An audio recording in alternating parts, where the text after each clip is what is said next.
ओम नमो भगवते वासुदेवाय। आप सभी का हमारे YouTube चैनल पर हार्दिक स्वागत है। सभी मनोरथों को पूर्ण करने वाली आइए आज सुने श्री सत्यनारायण व्रत कथा। सत्यनारायण कथा में केले के पत्ते व फल के अलावा पंचामृत, पंचगव्य, सुपारी, पान, तिल, मोली, रोली, कुमकुम, दूर्वा की आवश्यकता होती है, जिनसे भगवान की पूजा होती है। सत्यनारायण की पूजा के लिए दूध, मधु, केला, गंगा जल, तुलसी पत्ता, मेवा मिलाकर पंचामृत तैयार किया जाता है। इन्हें प्रसाद के तौर पर फल, मिष्ठान के अलावा आटे को भूनकर उसमें चीनी मिलाकर एक प्रसाद बनता है जिसे पंजीरी कहा जाता है, उसका भी भोग लगता है। सत्यनारायण भगवान की कथा में पंजीरी और पंचामृत का विशेष महत्व है। इन्हें प्रसाद में अवश्य शामिल करना चाहिए। प्रेम से बोले सत्यनारायण भगवान की जय। प्रथम अध्याय। एक समय नैमिषारण्य 88,000 ऋषियों ने श्री सूत जी से पूछा, हे प्रभु, इस कलयुग में वेद विद्या रहित मनुष्यों को प्रभु भक्ति किस प्रकार मिलेगी तथा उनका उद्धार कैसे होगा? इसलिए हे मुनि श्रेष्ठ, कोई ऐसा व्रत कहिए जिससे थोड़े समय में पुण्य प्राप्त होवे तथा मनोवांछित फल मिले। ऐसी कथा सुनने की हमारी इच्छा है। सर्वशास्त्र ज्ञाता सूत जी बोले, हे वैष्णवों में पूज्य, आप सबने सर्व प्राणियों के हित की बात पूछी है। अब मैं उस श्रेष्ठ व्रत को आप लोगों से कहूँगा जिस व्रत को नारद जी ने लक्ष्मी नारायण से पूछा था। एक समय योगी राज नारद जी दूसरों के हित की इच्छा से अनेक लोकों में घूमते हुए मृत्यु लोक में आ पहुँचे। वहाँ बहुत योनियों में जन्मे हुए प्रायः सभी मनुष्यों को अपने कर्मों के द्वारा अनेक दुखों से पीड़ित देखकर सोचा कि किस यत्न के करने से निश्चय ही इनके दुखों का नाश हो सकेगा। नारद ऐसा मन में सोचकर विष्णु लोक को गए। वहाँ श्वेत वर्ण और 4 भुजाओं वाले देवों के इस नारायण को, जिनके हाथों में शंख, चक्र, गदा और पद्म थे तथा वरमाला पहने हुए थे, देखकर स्तुति करने लगे। हे भगवान, आप अत्यंत शक्ति से संपन्न हैं। मन तथा वाणी भी आपको नहीं पा सकती। आपका आदि, मध्य और अंत नहीं है। निर्गुण स्वरूप सृष्टि के कारण भूत व भक्तों के दुखों को नष्ट करने वाले हो, आपको मेरा नमस्कार है। नारद जी से इस प्रकार की स्तुति सुनकर विष्णु भगवान बोले कि हे मुनिश्रेष्ठ, आपके मन में क्या है? आपका यहाँ किस काम के लिए आगमन हुआ है? निसंकोच कहो। तब नारद मुनि बोले, मृत्यु लोक में सब मनुष्य जो अनेक योनियों में पैदा हुए हैं, अपने कर्मों के द्वारा अनेक प्रकार के दुखों से दुखित हो रहे हैं। हे नाथ, मुझ पर दया रखते हो तो बतलाइए कि उन मनुष्यों के सब दुख थोड़े से प्रयत्न से ही कैसे दूर हो सकते हैं। श्री भगवान जी बोले, हे नारद, मनुष्यों की भलाई के लिए तुमने बहुत अच्छी बात पूछी है। जिस व्रत के करने से मनुष्य मोह से छूट जाता है, मैं वो कहता हूँ, सुनो। बहुत पुण्य देने वाला, स्वर्ग तथा मनुष्य लोक दोनों में दुर्लभ एक उत्तम व्रत है। आज मैं प्रेम वश होकर तुमसे कहता हूँ। सत्यनारायण का ये व्रत अच्छी तरह विधान पूर्वक करके मनुष्य तुरंत ही यहाँ सुख भोग कर मरने पर मोक्ष को प्राप्त होता है।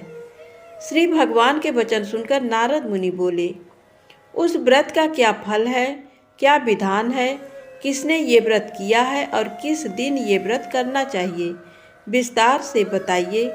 भगवान बोले, दुख शोक आदि को दूर करने वाला, धन धान्य को बढ़ाने वाला, सौभाग्य तथा संतान को देने वाला, ये व्रत सब स्थानों पर विजय कराने वाला है। भक्ति और श्रद्धा के साथ किसी भी दिन मनुष्य श्री सत्यनारायण भगवान की शाम के समय ब्राह्मणों और बंधुओं बांधवों के साथ धर्मपरायण होकर पूजा करे। भक्ति भाव से नैवेद्य केले का खम्भ, घी, दूध और गेहूं का चूर्ण सवाया लेवे। गेहूं के अभाव में साठी का चूर्ण, शक्कर तथा गुड़ ले और सब भक्षण योग्य पदार्थ जमा करके भगवान को अर्पण कर देवे तथा बंधुओं सहित ब्राह्मणों को भोजन करावे। तत्पश्चात स्वयं भोजन करे। नृत्य गीत आदि का आचरण कर सत्यनारायण भगवान को स्मरण करते हुए समय व्यतीत करें। इस तरह व्रत करने पर मनुष्यों की इच्छा निश्चय ही पूरी होती है। विशेषकर कलिकाल में भूमि पर यही मोक्ष का सरल उपाय है। सूत जी बोले, हे ऋषियों, जिन्होंने पहले समय में इस व्रत को किया है उनका वृत्तांत कहता हूँ, ध्यान से सुनो। सुंदर काशीपुरी नगरी में अति निर्धन ब्राह्मण रहता था। वो भूख और प्यास से बेचैन हुआ नित्य ही पृथ्वी पर घूमता था। ब्राह्मणों से प्रेम करने वाले भगवान ने ब्राह्मण को दुखी देखकर बूढ़े ब्राह्मण का रूप धरकर उसके पास जा आदर के साथ पूछा, हे विप्र, नित्य दुखी हुआ पृथ्वी पर क्यों घूमता है? हे श्रेष्ठ ब्राह्मण, ये सब मुझसे कहो, मैं सुनना चाहता हूँ। ब्राह्मण बोला, मैं बहुत निर्धन ब्राह्मण हूँ, भिक्षा के लिए पृथ्वी पर फिरता हूँ। हे भगवान, यदि आप इसका उपाय जानते हो तो कृपा कर कहें। वृद्ध ब्राह्मण बोला कि सत्यनारायण भगवान मनोवांछित फल को देने वाले हैं, इसलिए हे ब्राह्मण, तू उनका पूजन कर, जिसके करने से मनुष्य सब दुखों से मुक्त होता है।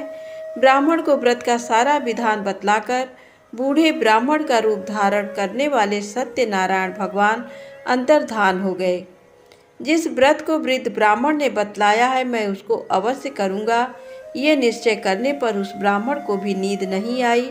वह सवेरे ही उठ सत्यनारायण के व्रत का निश्चय कर भिक्षा के लिए चला। उस दिन उसको भिक्षा में बहुत सा धन मिला, जिससे बंधु बांधवों के साथ उसने सत्यनारायण का व्रत किया। उसके करने से वो ब्राह्मण सब दुखों से छूटकर अनेक प्रकार की संपत्तियों से युक्त हुआ। उस समय से वो ब्राह्मण हर मास व्रत करने लगा। इस तरह सत्यनारायण भगवान के व्रत को जो करेगा सब पापों से छूटकर मोक्ष को प्राप्त होगा। आगे जो पृथ्वी पर सत्यनारायण का व्रत करेगा वो मनुष्य सब दुखों से छूट जाएगा। इस तरह नारद जी ने सत्यनारायण का कहा हुआ ये व्रत तुमसे कहा। हे विप्र, अब मैं और क्या कहूँ? ऋषि बोले, हे मुनीश्वर, संसार में इस ब्राह्मण से सुनकर किस किसने इस व्रत को किया, हम सब वो सुनना चाहते हैं। इसके लिए हमारे मन में श्रद्धा है। सूत जी बोले, हे मुनियों, जिसने इस व्रत को किया है वो सब सुनो। एक समय वो ब्राह्मण धन और ऐश्वर्य के अनुसार बंधु बांधवों के साथ व्रत करने को तैयार हुआ। उसी समय एक लकड़ी बेचने वाला बूढ़ा आदमी आया और बाहर लकड़ियों को रखकर ब्राह्मण के मकान में गया। प्यास से दुखी लकड़हारा उनको व्रत करते देखकर ब्राह्मण को नमस्कार करके पूछने लगा कि आप ये क्या कर रहे हैं और इसके करने से क्या फल मिलता है, कृपा करके मुझसे कहें। ब्राह्मण ने कहा, सब मनोकामनाओं को पूरा करने वाला ये सत्यनारायण भगवान का व्रत है। इसकी ही कृपा से मेरे यहाँ धन धान्य आदि की वृद्धि हुई है। ब्राह्मण से व्रत के बारे में जानकर लकड़हारा बहुत प्रसन्न हुआ। चरणामृत ले और प्रसाद खाने के बाद अपने घर को आया। लकड़हारे ने मन में इस प्रकार का संकल्प किया कि आज ग्राम में लकड़ी बेचने से जो धन मिलेगा उसी से सत्यनारायण देव का उत्तम व्रत करूँगा। ये मन में विचार कर वो बूढ़ा लकड़हारा लकड़ियाँ अपने सिर पर रखकर जिस नगर में धनवान लोग रहते थे वो ऐसे सुंदर नगर में गया। उस दिन वहाँ पर बूढ़े को उन लकड़ियों का दाम पहले दिनों से चौगुना मिला। तब वो बूढ़ा लकड़हारा दाम ले और अति प्रसन्न होकर पक्के केले की फली, शक्कर, घी, दूध, दही और गेहूं का चूर्ण इत्यादि सत्यनारायण भगवान के व्रत की कुल सामग्रियों को लेकर अपने घर गया। फिर उसने अपने भाइयों को बुलाकर विधि के साथ भगवान का पूजन और व्रत किया। उस व्रत के प्रभाव से बूढ़ा लकड़हारा धन धान्य आदि से युक्त हुआ और संसार के समस्त सुख भोग कर वैकुंठ को चला गया। श्री सूत जी बोले, हे श्रेष्ठ मुनियों, अब मैं आगे की एक कथा कहता हूँ। प्राचीन काल में उल्कामुख नाम का एक महान ज्ञानी राजा था। वह जितेंद्रीय और सत्यवक्ता था। प्रतिदिन मंदिरों में जाता तथा गरीबों को धन देकर उनके दुख दूर करता था। उसकी पत्नी कमल के समान सुंदर मुख वाली और सती साध्वी थी। एक दिन भद्रशिला नदी के तट पर वे दोनों विधि विधान सहित श्री सत्यनारायण भगवान का व्रत कर रहे थे। उस समय वहाँ साधु नामक एक वैश्य आया। उसके पास व्यापार के लिए बहुत सा धन था। वो वैश्य नाव को नदी किनारे पर ठहराकर राजा के पास आया। राजा को व्रत करते हुए देखकर उसने विनम्रता पूर्वक पूछा, हे राजन, ये आप क्या कर रहे हैं? मेरी सुनने की इच्छा है, कृपया आप ये मुझे भी समझाइए।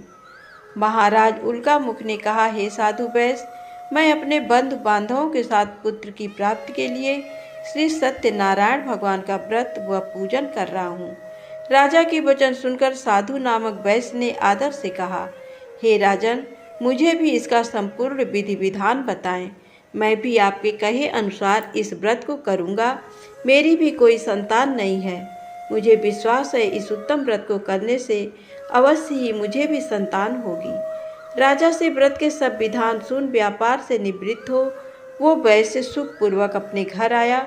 उसने अपनी पत्नी को संतान देने वाले उस व्रत के विषय में सुनाया और प्रण किया कि जब मेरे संतान होगी तब मैं इस व्रत को करूँगा। वैश्य ने ये वचन अपनी पत्नी लीलावती से भी कहे। एक दिन उसकी पत्नी लीलावती श्री सत्यनारायण भगवान की कृपा से गर्भवती हो गई। 10वें महीने में उसने एक अति सुंदर कन्या को जन्म दिया। दिनों दिन वो कन्या इस तरह बढ़ने लगी जैसे शुक्ल पक्ष का चंद्रमा बढ़ता है। कन्या का नाम उन्होंने कलावती रखा। तब लीलावती ने मीठे शब्दों में अपने पति को याद दिलाया कि आपने जो भगवान का व्रत करने का संकल्प किया था, अब आप उसे पूरा कीजिए। साधु वैश्य ने कहा, हे प्रिय, मैं कलावती के विवाह पर इस व्रत को करूँगा। इस प्रकार अपनी पत्नी को आश्वासन दे वो व्यापार करने विदेश चला गया। कलावती पितृगृह में वृद्धि को प्राप्त हो गई। लौटने पर साधु ने जब नगर में सखियों के साथ अपनी वयस्क होती पुत्र को खेलते देखा तो उसे उसके विवाह की चिंता हुई। तब उसने एक दूत को बुलाकर कहा कि उसकी पुत्री के लिए कोई सुयोग्य वर देखकर लाए। दूत साधु नामक वैश्य की आज्ञा पाकर कंचन नगर पहुंचा और देखभाल कर वैश्य की कन्या के लिए एक सुयोग्य बड़िक पुत्र ले आया।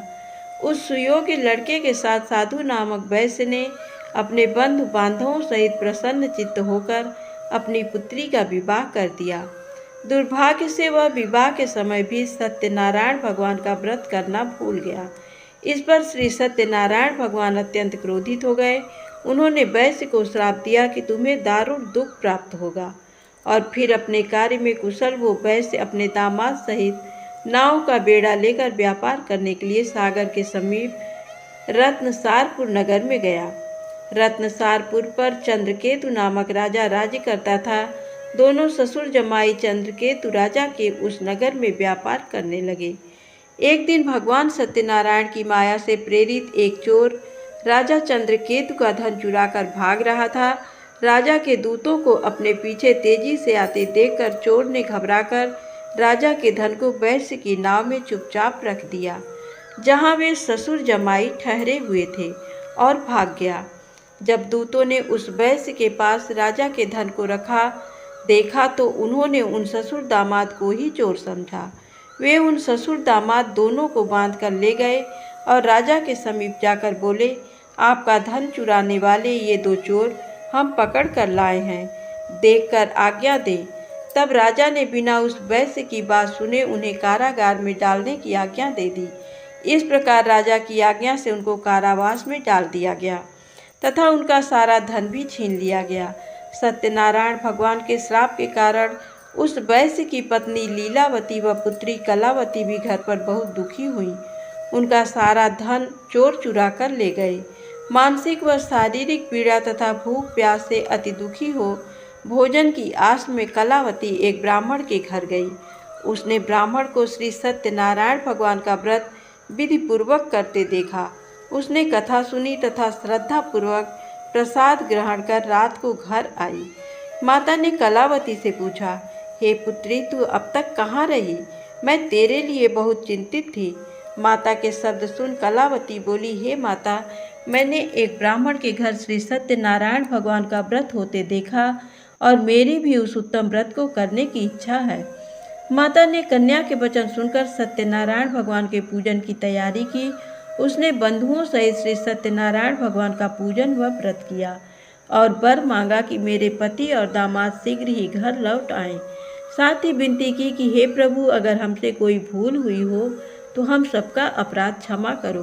श्री सत्यनारायण भगवान इस व्रत से प्रसन्न हो गए। उन्होंने राजा चंद्रकेतु को स्वप्न में दर्शन देकर कहा, हे राजन, जिन दोनों वैश्यों को तुमने बंदी बना रखा है वे निर्दोष हैं, उन्हें प्रातः ही छोड़ दो।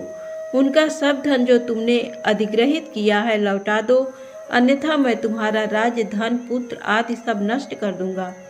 राजा से ऐसे वचन कहकर भगवान अंतर ध्यान हो गए और फिर प्रातःकाल राजा चंद्रकेतु ने दरबार में सबको अपना स्वप्न सुनाया और सैनिकों को आज्ञा दी कि दोनों वैश्यों को कैद से मुक्त कर दरबार में ले आए।